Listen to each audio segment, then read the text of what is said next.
সূরা তাওবা 9 নম্বর সূরা, আয়াত নাম্বার হচ্ছে 67। 9 নম্বর সূরার নাম হচ্ছে সূরা তাওবা, আয়াত নাম্বার 67। এখানে একটা আয়াতের মাধ্যমে আমরা মুনাফিককে চিনে নিব। আরও অনেক আলামত রয়েছে, তবে একটা আয়াতে আমরা অনেক কিছু জানতে পারবো। আল্লাহ তাআলা বলেন, ওয়াল মুনাফিকুনা ওয়াল মুনাফিকাতি বা'দুহুম মিন বা'দিন ইয়া'মুরুনা বিল মুনকার ওয়া ইয়ানহাউনাল মা'রুফি ওয়া ইয়াকবিদুনা আইদিয়াহুম নাসুল্লাহা ফানাসিয়াহুম ইন্নাল মুনাফিকিনা হুমুল ফাসিকুন। আল্লাহ তাআলা বলছেন, ওয়াল মুনাফিকুনা ওয়াল মুনাফিকাত, মুনাফিক পুরুষ এবং মুনাফিক নারী, বা'দুহুম মিন বা'দিন ইয়া'মুরুনা বিল মুনকার ওয়া ইয়ানহাউনা আনিল মা'রুফ। অর্থাৎ মুনাফিক তাদের এক নাম্বার বৈশিষ্ট্য হবে, তারা কি করবে? ভালো কাজ যেগুলি রয়েছে সেখান থেকে বাধা দিবে, ভালো যে কাজগুলি সেখান থেকে মানুষদেরকে বাধা দিবে।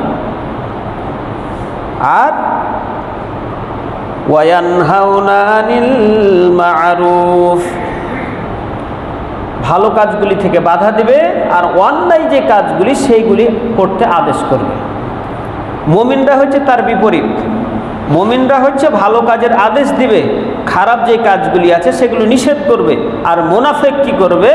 খারাপ কাজ যেটা সেটা করতে বলবে, আর যেটা ভালো কাজ সেটা হচ্ছে নিষেধ করবে। এটা হচ্ছে মুনাফিকের এক নম্বর আলামত।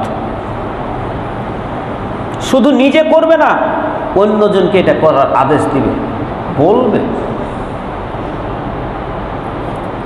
এরপরে আল্লাহ তাআলা আরো বলেন, ওয়ায়াকুবিদুনা আইদিয়াহুম নাসুল্লাহা ফানাসিয়াহুম, এবং তারা আল্লাহকে ভুলে যাবে, তারা আল্লাহকে ভুলে যাবে।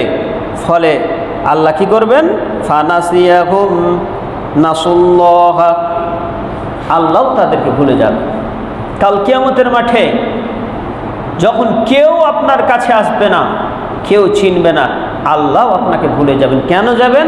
আল্লাহকে আপনি ভুলেছিলেন এই পৃথিবীতে, এই জন্য আল্লাহ কাল কিয়ামতের মাঠে আপনাকে চিনবে না।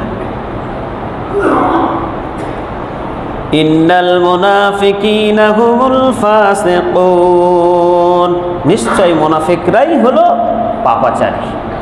তাহলে এই আয়াত দ্বারা আমরা যেটা বুঝলাম সেটা হচ্ছে, মুমিনরা হচ্ছে ভালো কাজের আদেশ দিবে, ন্যায়ের কাজে আদেশ দিবে, ভালো কাজগুলি করতে বলবে।